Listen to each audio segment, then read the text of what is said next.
How to delete stake account. In this video, I will show you how to permanently delete your stake account. So make sure to like and subscribe.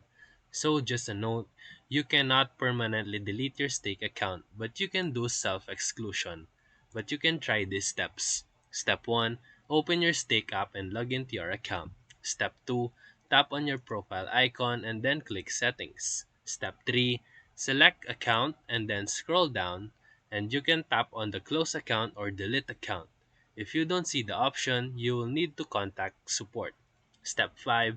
Before deletion, make sure to withdraw all your funds because you cannot delete your account with an active balance.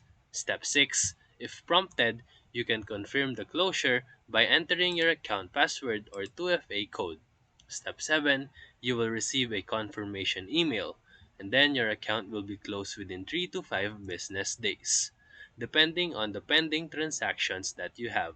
And now, you can fully delete your stake account. So if this video helped you, feel free to like and subscribe for more videos. Thank you for watching.